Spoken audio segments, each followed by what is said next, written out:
Assalamualaikum semua. Berjumpa lagi dalam topik Nun Sakinah dan Tanwin. Sebelum ni kita bincangkan tentang Nun Sakinah dan Tanwin secara basic, hanya melibatkan bila perlu dengung dan bila tak perlu didengungkan. Tapi kali ini kita akan bincangkan dengan lebih details, mendalam tentang apakah nama-nama hukum tajwid yang terlibat dengan Nun Sakinah dan Tanwin, serta apakah huruf-huruf bagi setiap satu hukum tajwid tersebut. Untuk pengetahuan semua, Nun Sakinah dan Tanwin terbahagi kepada 5 bahagian.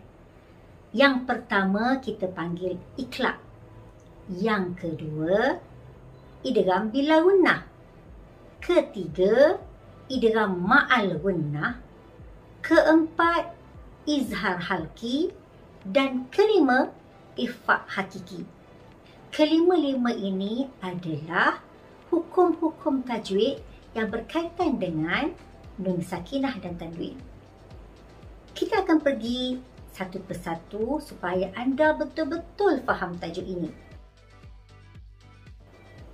Stesen yang pertama ialah stesen iklab.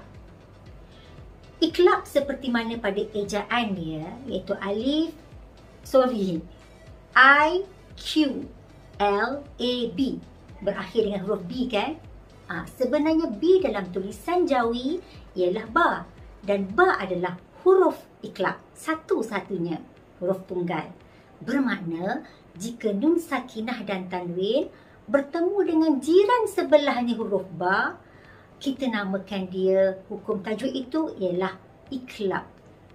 Dan cara bacaannya ialah didengungkan. Contohnya seperti ayat yang tertera pada skrin anda. Cara bacaan pada potongan ayat tersebut ialah min ba'dih.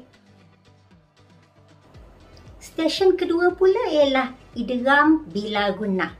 Dan keyword untuk idgham bila gunnah adalah pada perkataan lar, bila. Cuma kita tambah R untuk mengingatkan kita kepada dua huruf idgham bila gunnah, iaitu lam dan ra, lar.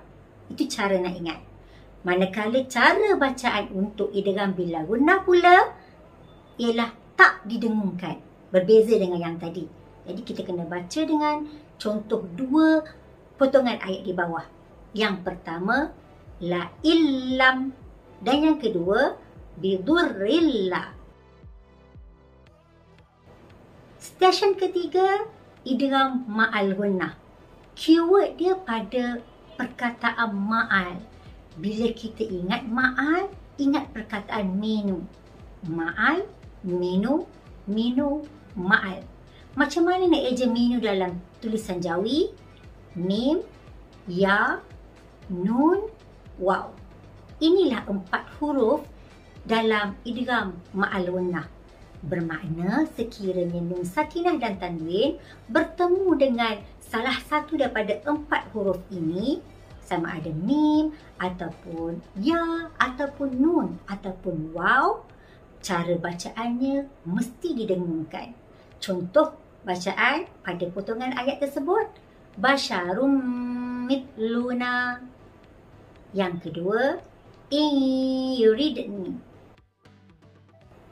Yang keempat ialah izhar halki yang mempunyai 6 huruf seperti yang tertera pada skrin anda, iaitu alif hamzah, ha, ha kha dan ain ghaib. Saya susun secara berkembar dengan pasangan masing-masing untuk memudahkan anda ingat ke-6 huruf ini, iaitu ha, hamzah dan ha, ha dan kha serta ain dan ghaib. Sebenarnya ada satu cara lain untuk mengingati 6 huruf ini. Kita buat satu cerita yang menggunakan bunyi ke-6 huruf. Okay. Ceritanya lebih kurang macam ni lah. Alif Hamzah, nama seorang lelaki, ketawa terbahak-bahak dengan bunyi ha ha ha ha. Huruf yang kedua tadi ya. Tiba-tiba lalat masuk ke dalam mulut dia dan dia cuba untuk keluarkan lalat tersebut. Jadi bunyinya seperti bunyi huruf kha. Dia tak dapat keluarkan lalat tersebut, lalu dia pun panik dan sesak nafas. bunyinya sesak nafas ya, macam huruf H tadi.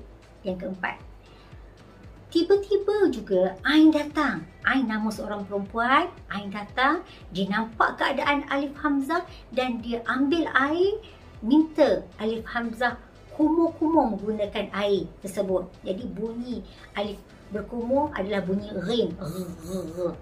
Itu contoh cerita yang kita gabungkan untuk mengingati keenam-enam huruf izhar halki. Sebab itulah keyword untuk izhar halki ialah perkataan halki.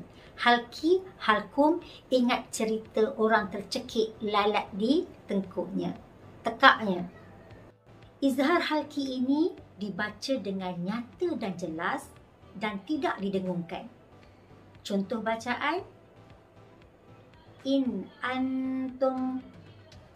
Yang kedua, syai'in ahsaynah. Stesen yang terakhir sekali ialah ikhfa hakiki. Dan keyword untuk ikhfa hakiki ialah perkataan kiki. Dan nampak tak emoji orang tengah gelak tu? Sebenarnya untuk mengingati huruf-huruf ikhfa hakiki adalah pada perkataan kiki. Gelak sebab apa?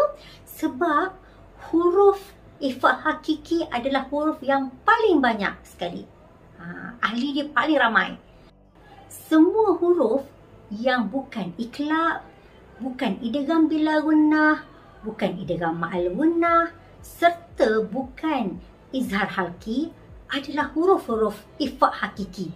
Banyak kan? Sebab itulah dia gelak kiki-kiki. Manakala cara bacaan untuk ikhfa hakiki pula ialah dibaca dengan dengung. Contohnya pada potongan ayat tu, min syai'in bisalithin faqalu. Macam tu ya. Kesimpulannya, kalau anda masih lagi keliru antara mana yang perlu didengungkan dan yang mana tak perlu didengungkan, anda cuma perlu ingat antara 5 kumpulan nun sakinah dan tanwin tadi, hanya idgham bila gunnah dan izhar halki yang tak perlu didengungkan. Yang lain semua didengungkan. Dan huruf-huruf izhar halki dan idgham bila gunnah ini adalah merupakan huruf gangster 8 yang pernah kita bincangkan dalam video saya sebelum ini. Jadi, ini bermakna kalau nun sakinah dan tanwin bertemu dengan salah satu daripada huruf gangster 8 yang ada tertera di skrin anda, bacaan anda tak perlu didengungkan. Baca dengan nyata, baca dengan jelas. Manakala jika nun sakinah dan tanwin ini bertemu dengan jiran di sebelahnya, huruf yang bukan salah satu daripada gangster 8, bacaan anda mesti didengungkan. Baiklah, sehingga itu dulu. Semoga anda dapat mengambil manfaat daripada video ini. Jumpa lagi di lain siaran. Assalamualaikum.